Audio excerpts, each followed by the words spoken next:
വർഷം കഴിയട്ടെ എന്നൊക്കെ എൻ്റെ മനസ്സിൽ തോന്നി.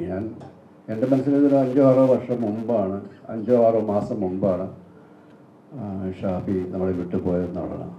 എത്ര പെട്ടെന്നാണ് ഒരു വർഷം കടന്നു പോയത്. ഷാഫിയെ ഞാൻ ആദ്യമായിട്ട് പരിചയപ്പെടുന്നത് അല്ലെങ്കിൽ കാണുന്നത് ഏതാണ്ട് 10-25 വർഷങ്ങൾക്ക് മുമ്പാണ്. ഞാനിവിടെ എറണാകുളത്ത് തന്നെ ദേവദൂതൻ്റെ തിരക്കഥ രചനയുമായിട്ട് ഞാനിവിടെ ഉള്ള സമയത്ത് അതിൻ്റെ എഴുത്ത് കുറച്ച് നീണ്ടുപോവുകയും സിനിമ തുടരാൻ കുറച്ചുകൂടെ സമയം വേണ്ടി വരുമെന്നുള്ളൊരു സാഹചര്യത്തിലാണ് സിയാദിന് പെട്ടെന്ന് ഒരു പടം ചെയ്യണമെന്നൊരു ആഗ്രഹം വരികയും അല്ലെങ്കിൽ അങ്ങനെ ഒരു ആവശ്യമുണ്ടാവുകയും ശ്രീ രഞ്ജിത്താണ് അന്ന് റാഫിയും മെക്കാട്രിയും ചേർന്നിട്ടുള്ള ഒരു സിനിമയുടെ ഒരു പ്രോജക്റ്റ് അവിടേക്ക് കൊണ്ടുവരുന്നത്. സത്യൻ ശിവം സുന്ദരം എന്നാണ് സിനിമ. അപ്പോൾ അതുകൊണ്ട് തന്നെ സിയാദിൻ്റെ പ്രോജക്റ്റ് ആയതുകൊണ്ടും ഞാനിവിടെ സ്ഥലത്തുണ്ടായിരുന്നുകൊണ്ടും പലപ്പോഴും ആ ലൊക്കേഷനിലൊക്കെ പോകാറുണ്ടായിരുന്നു. ഒരിക്കലും അതിൻ്റെ ഒരു റെക്കോർഡിങ് പോസ്റ്റ് പ്രൊഡക്ഷൻ നടക്കുമ്പോൾ ലാൽമീഡിയയിലാണ് തോന്നുന്നത് അതിൻ്റെ റെക്കോർഡിങ് നടക്കുന്ന ഒരു സമയത്ത് ഞാനവിടെ ഇരിക്കുമ്പോൾ ഒരാൾ ഈ കൺസോളൊന്നുമില്ല, അതിൻ്റെ ഒരു മൂലയ്ക്ക് മാറി നിന്നിട്ട് ഇടയ്ക്കിടയ്ക്ക് അഭിപ്രായങ്ങൾ പറയുന്നുണ്ട്. അപ്പോൾ ഞാൻ ഇയാളെ നോക്കുന്നുണ്ട്. പക്ഷെ പറയുന്നതൊക്കെ ഉള്ള റിലവൻ്റായിട്ടുള്ള അഭിപ്രായങ്ങളാണ് അത്. അപ്പോൾ ഞാൻ സിയാദിനടുത്ത് ചോദിച്ചു ഇതാരാന്ന് ചോദിച്ചു. അത് റാഫിയുടെ അനുജൻ ഷാഫിയാണ് എന്നാണ് ഞാൻ ഇയാളെ ശ്രദ്ധിക്കുന്നത്. അയാൾക്ക് കൃത്യമായ ഒരു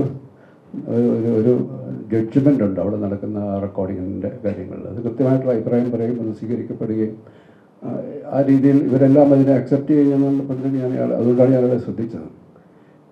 പിന്നീട് അത് എൻ്റെ ആദ്യത്തെ കാഴ്ച എൻ്റെ മനസ്സിലുണ്ടായ ഇമ്പ്രഷൻ പിന്നീട് മലയാളികൾ ആയ സിനിമാ പ്രേക്ഷകരുടെ എല്ലാവരുടെയും ബോധ്യത്തിലേക്ക് വന്നു എന്നുള്ളതാണ് വാസ്തവം. അതുകൊണ്ട് 10-21 വർഷങ്ങൾ കൊണ്ട് ഏതാണ്ട് അത്രയോളം സിനിമകൾ, അതിൽ ഒരു 70% സിനിമകൾ സൂപ്പർ ഹിറ്റുകളാണ്. ബാക്കിയൊക്കെ ആവറേജ് ഹിറ്റോ അല്ലെങ്കിൽ ഹിറ്റോ ആയി മാറിയിട്ടുണ്ടെങ്കിലും ഒരു സംവിധായകനെ സംബന്ധിച്ചോളം ഇത്രയും വലിയ റേറ്റ് ഓഫ് സക്സസ് സംഭവിച്ചിട്ടുള്ളത് അപൂർവ സംവിധായകർക്ക് മാത്രമാണ്. സിദ്ദീഖിൻ്റെയും റാഫിയുടെയും ഒക്കെ പിന്മുറക്കാരനായി വരികയും തൻ്റേതായിട്ടുള്ളൊരു വ്യക്തിമുദ്ര പതിപ്പിക്കാൻ അവരുടെ ഒന്നും നിഴലിൽ നിന്നുകൊണ്ടല്ല സ്വന്തമായി ഒരു ഐഡൻറ്റിറ്റി അദ്ദേഹത്തിന് ഇവിടെ സൃഷ്ടിക്കാൻ കഴിഞ്ഞു എന്നുള്ളതാണ് ഷാഫിയുടെ ഏറ്റവും വലിയ വിജയം.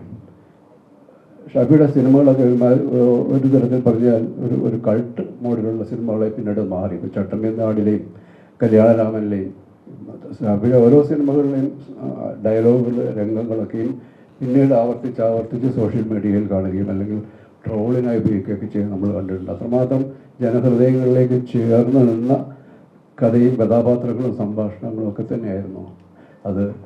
എഴുത്തുകാരുടെയും ഏത് എഴുത്തുകാരായിരുന്നു അതോടൊപ്പം തന്നെ അതിനെ ദൃശ്യവൽക്കരിക്കാനുള്ള അല്ലെങ്കിൽ അതിന് ഏറ്റവും എഫക്റ്റീവായിട്ട് അത് കമ്മ്യൂണിക്കേറ്റ് ചെയ്യാൻ കഴിയുന്ന ഒരു സ്കില്ല് ഷാഫിക്കുണ്ടായിരുന്നു.